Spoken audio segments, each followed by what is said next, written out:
morning. We're at another Cars and Coffee this morning. The weather is a little bit, it's raining, it's cold, the sun comes out, but that is Melbourne weather. It may look like we're in London with Sweeney Todd behind us, but we are most definitely in Melbourne with this collection of weather and the four seasons, probably two seasons in one day at the moment with the sun and the rain. But we are at a Cars and Coffee event. We're out in the 9:30 for a little bit of a change this morning, and we're going to see who turns up.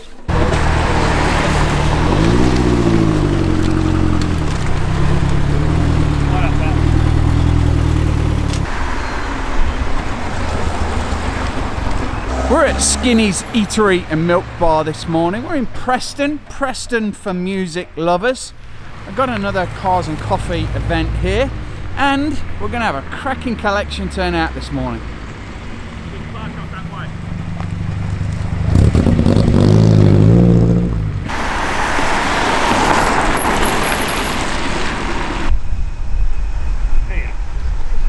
We've got a little green on green this morning, Alfa Romeo. It's actually got like a skid pan underneath it. I don't know if we can see that there, just protecting the sump a little bit.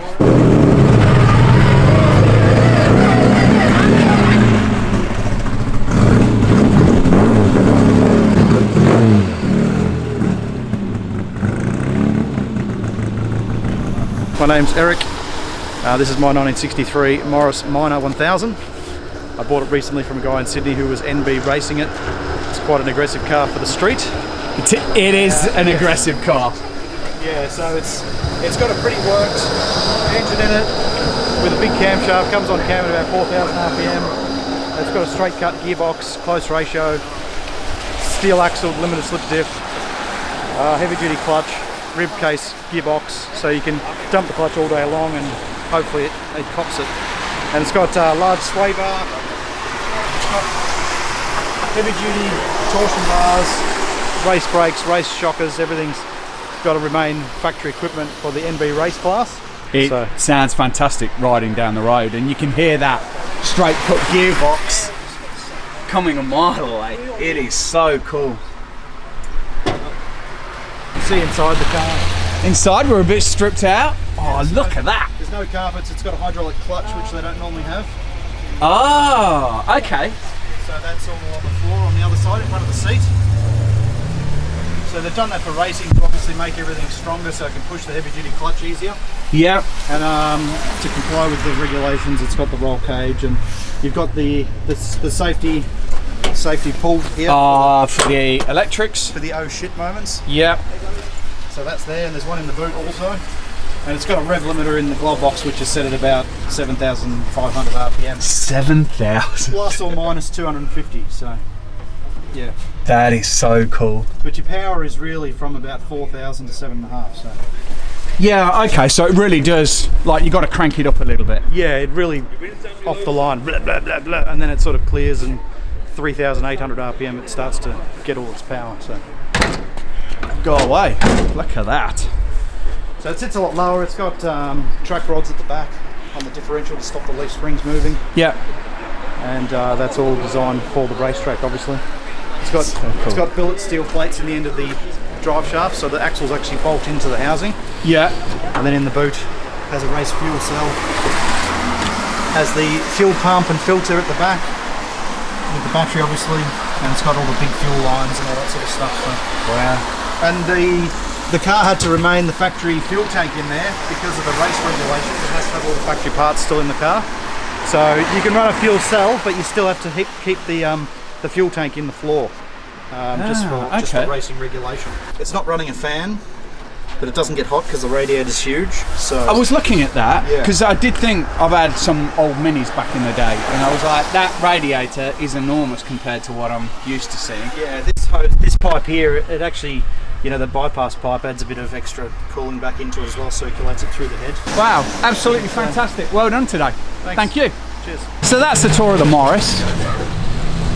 Alpha here. We've got an old Citroen.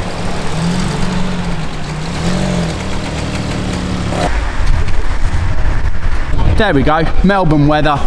black clouds over that way, and there might be a bit of sunshine over there. That Citroen looks absolutely cracking lowered. What is worth noting is that I finally fixed the felt on the 930 sunroof.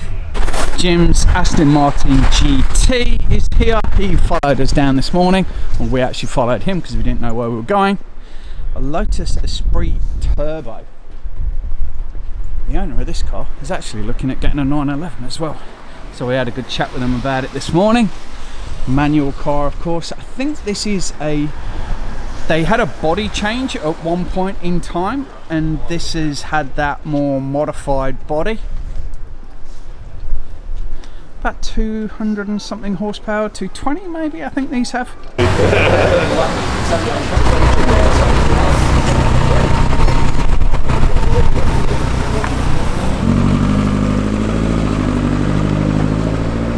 Now we are going to pay a little bit of attention to Keelan's 1974 911. I'm trying not to get run over, but we might do this morning. This one is ice metallic green. And we're going to try and get this on the channel. It's currently registered in New South Wales, so he will get away with those orange fog lights for a little while. I do like this custom grille on the back. That looks really nice. Nice touch on the ducktail on a 74. Fitment on the wheels. And the tyres are just stretched just a little bit. But we are going to get this car on the channel properly for a proper review. So we'll skip past it just for now.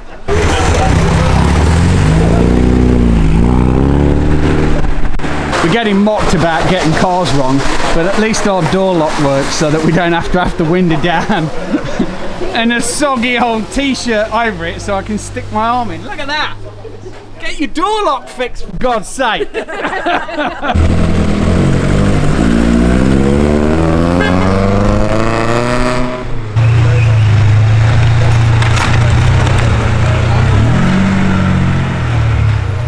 74 911, 74 Playboy. We're here with an Alfa Romeo. We've taken a little bit of stick for not covering anything Italian. We found one without an electrical issue today. Never. The basics of what I know about this is that it's probably orange. It is an orange colour. I'm more a Lancia guy than an Alfa Romeo guy, but certainly today we're celebrating Marcello Gandini. And of course the Montreal is a Marcello Gandini design.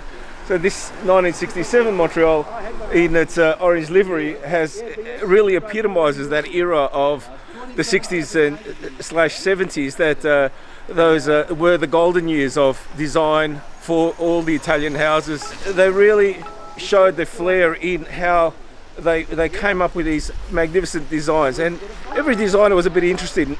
Marcello had his design. He was very famous for all the wedge-shaped cars. Caribou and the Lamborghini Countach, of course, was his design, and other designs like the Jarma. If you go through his dossier or resume of designs, you'll see a very, very common theme going all the way back from his initial designs to the latest ones, which all show the wedge. And of course, every car, the Lamborghini was very hard wedged. But of course, when it came to the Alphas, they put a soft wedge, but a wedge nonetheless. But Marcello was always was the start. So here we have two beautiful cars, different designers. Two great examples. Two great examples. Look at that. There we go. People are going to almost think that this is an educational channel, because now we sound like we know what we're talking about. I do read some magazines. Well, that's it. We're all done for today. We've actually had a little bit of Italian content on here, and it actually sounded like we knew what we were talking about for a little while. So I hope you've enjoyed the video. We're off to find a nice spot of lunch somewhere. I hear there might be a soup with a great big blob of mozzarella cheese in it, so we're going to go find that.